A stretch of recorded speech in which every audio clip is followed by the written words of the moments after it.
அனைவருக்கும் தினம் ஒரு தகவல் சார்பாக இனிய வணக்கங்கள். இன்றைக்கி நம்ம பார்க்க போகிற பதிவு நம்முடைய வாழ்க்கையில் எல்லாருக்குமே ரொம்ப ரொம்ப ஒரு முக்கியமான பதிவு. குலதெய்வத்தினை பற்றின முக்கியமான ஒரு விஷயத்தை தான் நம்ம ஷேர் பண்ண போகிறோம். நிறைய பேருக்கு ஒரு சந்தேகம் இருக்கும். குலதெய்வம் நம்ம கும்பிடுறோம், குலதெய்வ கோயிலுக்கு போகிறோம், ஆனால் குலதெய்வமானது நம்ம கூட நம்முடைய வீட்டில் இருந்து நமக்கு எப்படி உறுதுணையாக இருக்காங்க, அந்த குலதெய்வம் நம்முடைய வீட்டில் இருப்பதை நமக்கு உணர்த்தக்கூடிய சில விஷயங்கள்லாம் என்னென்ன அப்படிங்கிற மிக முக்கியமான ஒரு பதிவு தான் தெரிஞ்சுக்க போகிறோம். பதிவுக்குள்ளே போகிறதுக்கு முன்னாடி நம்முடைய சேனலை சப்ஸ்கிரைப் பண்ணாமல் பார்த்துட்ருக்கோங்க, கண்டிப்பாக சப்ஸ்கிரைப் பண்ணிக்கோங்க.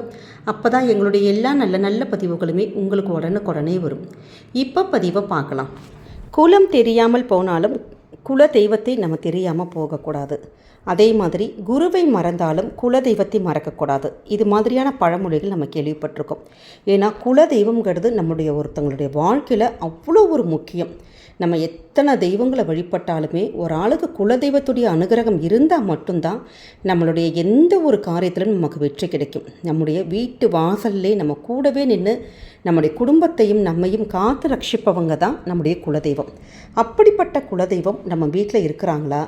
நம்ம நம்மளும் வழிபட்டுட்டு தான் இருக்கோம். நிறைய பேர் கோவிலுக்கு போகின்ற பழக்கங்கள் இருக்கும். ஒரு சிலருக்கு வருஷத்துக்கு ஒரு தடவையோ 2 வருஷத்துக்கு ஒரு தடவையோ கோவிலுக்கு போவாங்க.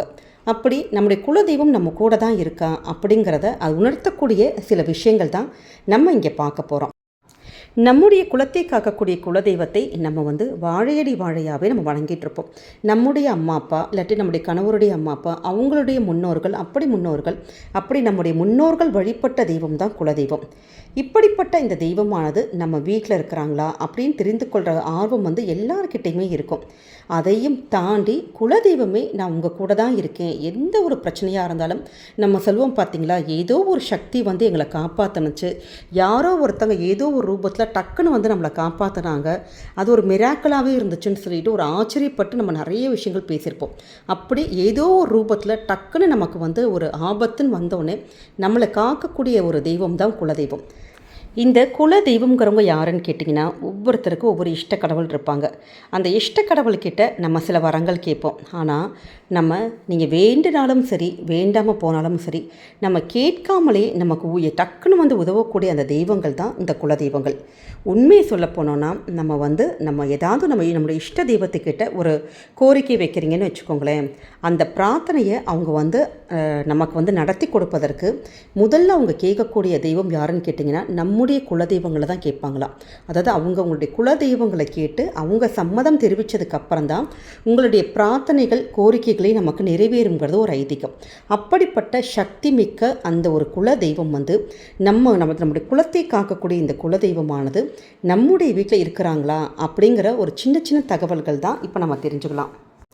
நிறைய பேர் வீட்டில் நம்ம வறுமையாக இருக்கட்டும், பண கஷ்டமாக இருக்கட்டும், ஏதாவது ஒரு பிரச்சனைகள் மாறி மாறி வந்துகிட்டே இருந்ததுன்னா நிச்சயமாக உங்களுடைய வீட்டில் குலதெய்வம் இல்லைன்னு நீங்கள் புரிஞ்சுக்கலாம். இதற்காக தான் நம்முடைய முன்னோர்கள் என்ன சொல்லி வச்சுருக்காங்கன்னா, வருஷத்துக்கு ஒரு தடவையாச்சும் குலதெய்வம் கோயிலுக்கு போயிட்டு வாங்க, கண்டிப்பாக நம்ம எல்லோரும் வழிபடணும் அப்படி நம்ம முன்னோர்கள் சொல்லிட்டு போயிருக்காங்க. ஆனால் இப்போ இருக்க காலகட்டத்தில் நிறைய பேர் இந்த ஒரு விஷயத்தை ஃபாலோ பண்ணுறதே இல்லைங்க. நம்முடைய வீட்டில் பூஜை அறையில் பூஜை பண்ணிவிட்டு நம்ம ஒரு விளக்கு ஏற்றுறோன்னு வச்சுக்கோங்களேன், அந்த விளக்கானது எப்பயும் போல் எரியாமல் நல்ல ஒரு கொழுந்து விட்டு எரியிறது. அதுவும் இந்த வெள்ளை கலர் இல்லாட்டி ஒரு மாதிரி பர்பிள் சொல்லுவாங்க பார்த்தீங்களா, ஒரு மாதிரி கத்தரிப்பூ கலர் மாதிரி சொல்லுவாங்க பாருங்கள், ஒரு மாதிரி லைட் வைலட் கலர், அந்த மாதிரி அந்த கலரில் எரிஞ்சிச்சின்னா கண்டிப்பாக நம்முடைய வீட்டில் நம்முடைய குலதெய்வம் நம்ம கூடவே இருக்குன்னு அர்த்தம். அந்த தீபம் எரியிற அந்த சுடரோட அந்த கலர் வச்சே கண்டுபிடிச்சிடலான்னு சொல்கிறது ஒரு ஆன்மீக கருத்து. அதே மாதிரி நம்முடைய வீட்டில் பூஜை அறையில் பள்ளியோட நடமாட்டம் இருக்குது. நம்ம ஏதாவது ஒரு பூஜை பண்ணிகிட்ருக்கோம், ஒரு பள்ளி சத்தம் போடுறது, அது மாதிரி இருந்தாலே அந்த இடத்துல தெய்வ சக்தியானது உங்கள் வீட்டில் அதிகமாக இருக்குதுன்னு அர்த்தம். அதே மாதிரி நம்ம வீட்டில் எங்கே பார்த்தாலும் பள்ளி சத்தம் கேட்டுக்கிட்டே இருக்குது அப்படின்னாலே குலதெய்வத்துடைய அனுகிரகம், குலதெய்வத்துடைய நடமாட்டமானது உங்கள் வீட்டில் இருந்துக்கிட்டே இருக்குதுன்னு அர்த்தம். நிறைய பேருக்கு இந்த பள்ளிகளை பார்த்தா பிடிக்காது, டக்குன்னு போய் அடிக்கிறது அது மாதிரி பண்ணுவாங்க. ஆனால் இந்த பூஜை அறையில் குறிப்பாக நம்ம ஒரு பூஜை பண்ணிகிட்டு இருக்கப்ப பள்ளி வந்து இந்த சாமியோட ஃபோட்டோக்கு பின்னாடி போகிறது இல்லை டக்குன்னு இப்படி வர்றது அது மாதிரி இருந்தால் நம்ம எந்த பிரார்த்தனையை வச்சுட்டு நம்ம கேட்குறோமோ அந்த விஷயங்களானது குலதெய்வமே நமக்கு நின்று நமக்கு அருள் பாலிக்கிறதாக அர்த்தம். அதனால் எக்காரணம் கொண்டும் பூஜையறையில் இருக்கக்கூடிய பள்ளிகளை வந்து விரட்டாதீங்க. நம்ம பூஜையறையில் இருக்கக்கூடிய பள்ளிகளை வந்து நம்ம அடிக்கவும் கூடாது. சிலருடைய வீட்டில் பெரிய பள்ளின்னு சொல்லுவாங்க பார்த்திங்கன்னா, இந்த ராஜ பள்ளின்னு சொல்லிட்டு அது மாதிரியான பள்ளிகள் இருந்தால் உங்கள் வீட்டில் 200% குலதெய்வத்தோட அனுகிரகம் இருக்குன்னே அர்த்தம். அதனால் எக்காரணம் கொண்டும் இது மாதிரியான பள்ளிகளை வந்து நீங்கள் விரட்டாதீங்க. அதே மாதிரி ஒரு சிலருக்கு வீட்டில் நம்ம சும்மா தான் உட்காந்துருப்போம், ஆனால் டக்குன்னு பார்த்திங்கன்னா திடீர்னு ஒரு சந்தனத்தோட ஒரு வாசனை அடிக்கும், ஒரு பூக்களுடைய வாசனையாக இருக்கும், இல்லாட்டி இந்த விபூதியோட வாசனங்கள் வரும். இது மாதிரியான அந்த வாசனைகள் நறுமணங்கள் வந்தால் கண்டிப்பாக நம்முடைய வீட்டில் குலதெய்வத்துடைய அந்த ஒரு ஓட்டம் இருக்குன்னு அர்த்தம். அதிலிருந்தே நம்ம புரிஞ்சுக்கலாம். அடுத்ததாக நம்ம கோவிலுக்கு வந்து போயிட்டு வரப்போ அங்கேருந்து எலுமிச்சம்பழத்தை வாங்கிட்டு வந்து பிரசாதமாக வாங்கி நம்முடைய வீட்டோட பூஜை அறையில் வைப்போம். கொஞ்சம் நாள் ஆக ஆக என்னாகும், இந்த எலுமிச்சம்பழமானது சுருங்கி காஞ்சு போச்சுன்னா நம்முடைய வீட்டில் வந்து குலதெய்வத்துடைய நடமாட்டம் இருக்குன்னு அர்த்தம். ஆனால் அதே எலுமிச்சம்பழம் அழுகிருக்கு, ஒரு மாதிரி டக்குன்னு ரொம்ப ஓவராக சுருங்கிருச்சு, டக்குன்னு பழமானது அழுகி போயிடுச்சு அப்படின்னா வீட்டில் வந்து தெய்வ சக்தியானது துளியும் இல்லைன்னே அர்த்தம். அதாவது நம்ம குடும்பத்தில் கெட்ட சக்திகளுடைய ஒரு ஆதிக்கம் அதிகமாக இருக்குங்கிறத அதை தான் அந்த எலுமிச்சம்பழமானது அழுகிப்போன அந்த எலுமிச்சம்பழம் நமக்கு உணர்த்துது. அதே மாதிரி மிக முக்கியமான ஒரு விஷயம் என்னன்னு கேட்டிங்கன்னா, குலதெய்வம் நம்ம வீட்டில் இருக்குங்கிறத நமக்கு தெரியப்படுத்தும் விதமாக முக்கியமான ஒரு விஷயம் என்னென்னு கேட்டிங்கன்னா, காக்கா கத்துறது. நம்ம என்ன பண்ணுவோம், எப்பயும் போல் காக்காவுக்கு நிறைய பேர் சாப்பாடு வைப்போம் பார்த்திங்களா. அப்படி காக்காவுக்கு சாப்பாடு வைக்கிறப்ப அது காக்கா அந்த உணவை எடுத்துகிட்டு எப்பயும் போல் இல்லாமல் நம்ம வீட்டை சுற்றி வந்துட்டு காக்கா கத்திக்கிட்டே இருக்கும்.